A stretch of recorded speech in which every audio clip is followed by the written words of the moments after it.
There has been a lot of hysteria over the latest update to Fire Emblem Heroes that has added skill inheritance, which allows all the characters in the game to inherit some of the skills from other characters. This may seem bad at first, but I'm going to tell you why it's a good thing.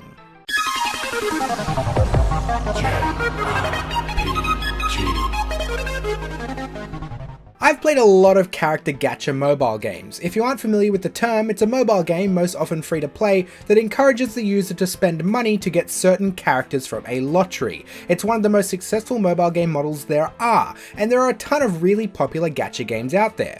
The problem with all of these games is that after a certain while you fall into a slump of simply waiting for the developers to add a more powerful character for you to try and pull.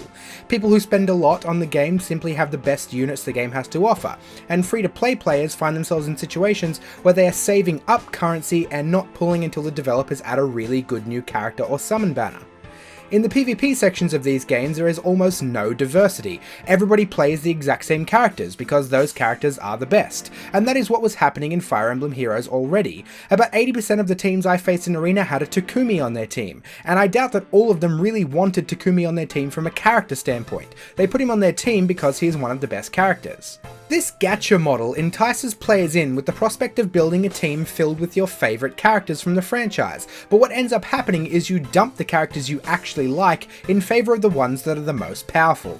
Skill inheritance is the first step to adding variety in the game. Even if you can't make your favourite character as good as a fully decked out Lucina, you can at least get them a lot closer. It will allow you to at least experiment with your actual favourite characters from the series. If they aren't good right now, maybe you can find a combination of skills that will make them good.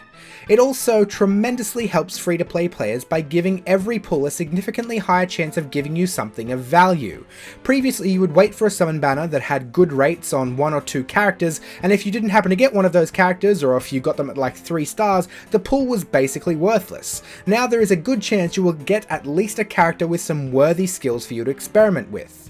The biggest complaint I've seen so far though is that people who spend money on the game will get an even bigger advantage over free-to-play players. But I disagree. People who spend money on the game already had an advantage over free-to-play players. People who spent money have the best units. It's as simple as that. And even if a free-to-play player had the best units, the whale spending a lot of money on the game would have their units enhanced a lot higher. If anything, I think these changes will lessen the gap. There is every chance now that a player that doesn't have the best units in the game will be able to significantly increase the power of the units they do have. Honestly, a whale is always going to have an advantage which would have only gotten worse as the game went on. Gacha games get to a point where you are basically no longer given a decent amount of free premium currency, meaning free-to-play players are barely able to attempt summons anymore, and the game has to continue adding characters that are even more powerful than the current ones to entice the whales to continue buying premium currency. So eventually free-to-play players are left with characters that are multiple tiers below what a whale has. I actually think skill inheritance is a great thing for this game, and it's a mechanic that has been sorely lacking in similar character lottery mobile games. I think the PvP arena is going to have more variety, I think the game will feel a lot more fresh, and the level of experimentation it adds will give everybody more to do.